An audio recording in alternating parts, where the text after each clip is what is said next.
Hi guys, Shulika from Sister Gaming. Today is my first video review of Lego Harry Potter Years 1 to 4. I myself am a huge Harry Potter fan because I just love Sirius Black. And this is also one of the games that I bought because I am a fan of Harry Potter. It is a Lego game out on PC. You can buy them via Steam or any other program. I believe you can even buy them on a disc. You can also play the game on PS3 and it is fun. There is not a lot of music I can let you hear because there's author rights on the music, so I won't be playing any music for you, but it's just a short review. As you can see, we are in the selection screen of Harry Potter, and we have new game, load game, view trailer, options, and an exit button. I myself have completed the game, not on 100%, but on almost 50 right now.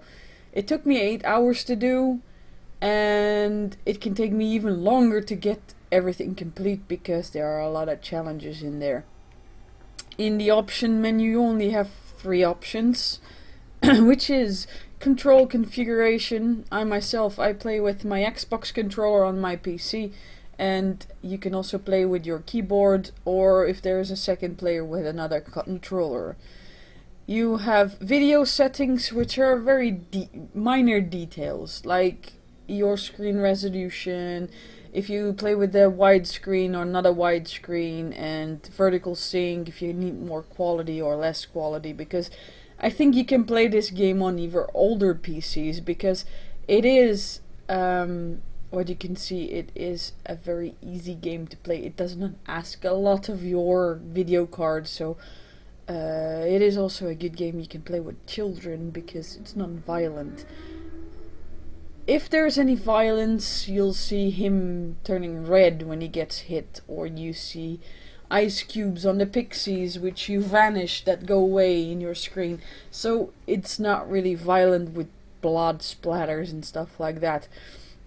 The last option is effect settings, which you can even turn down if you have a worse computer, or a very bad computer, I might say.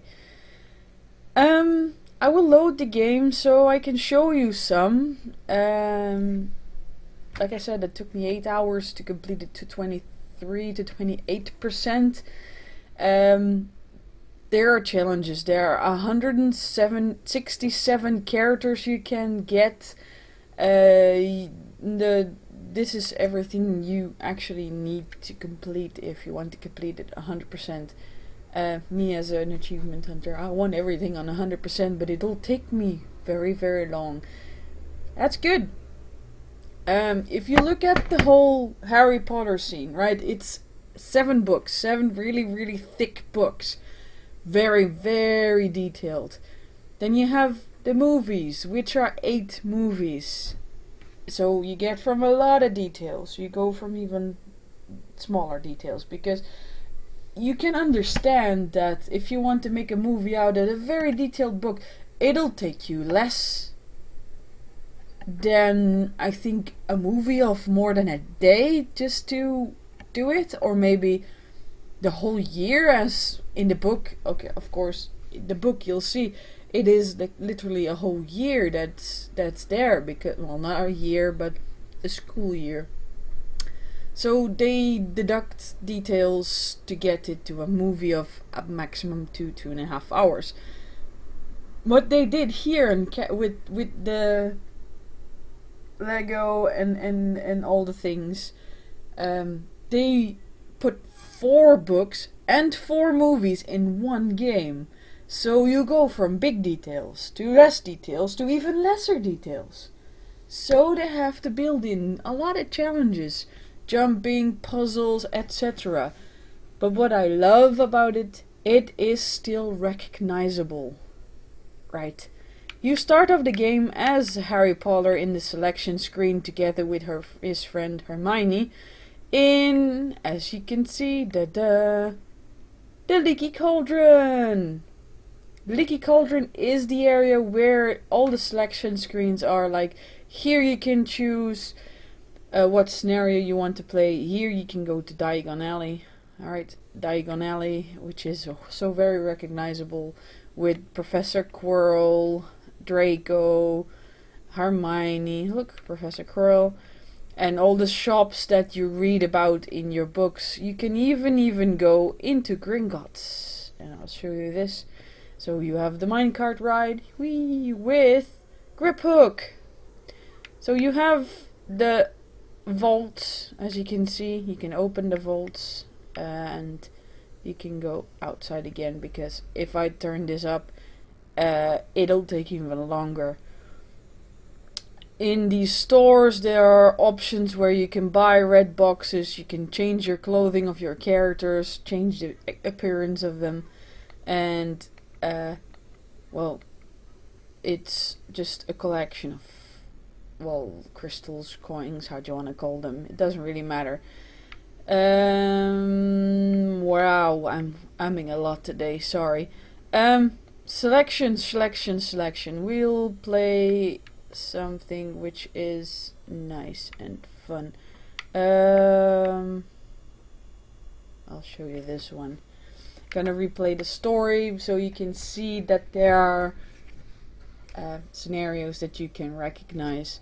This is Buckbeak with Harry and Hermione, where they have to defeat the mentors to get the Sirius Black, to get him to make sure that he escapes. So Harry has some spells that he uses. Expecto Patronum, you have Bombarda, you have a change spell, which I still haven't figured out where you use it for. He has the cloak, so he can walk past everybody without can see him. We have the Accio spell. You have Lumos Soli, where you can make a lot of light. And you have Pesky Pixie Pestanomi. As you know, in the second book, there's that awful defense teacher that is a fraud, and he thinks that you can defeat pixies with that spell. I think it's just funny because people still try it, and well, this is just one of the eggs, Easter eggs in the game, I think.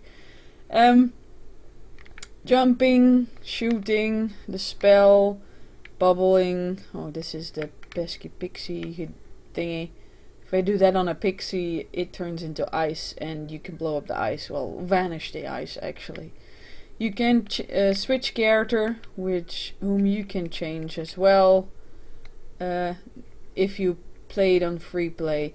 She has a spell where she can also do the ridiculous spell on boggarts, but she does not have the cloak, and instead of the cloak she has her cat.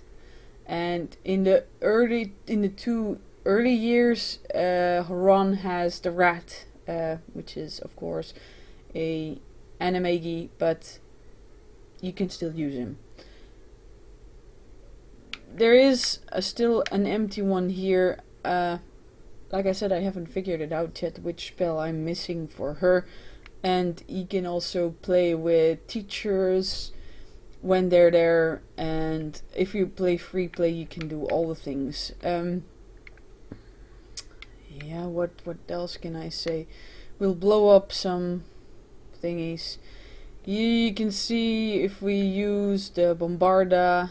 Well, Bombarda will blow up things, and we have ice where you can turn on lights and such. There are a lot of puzzles, because if you look at this, how am I gonna get past here without this pick on the floor? And I just use the pick and it bashes in things. So there are a lot of puzzles. Puzzles. It makes the game more interesting, but also harder for the younger years.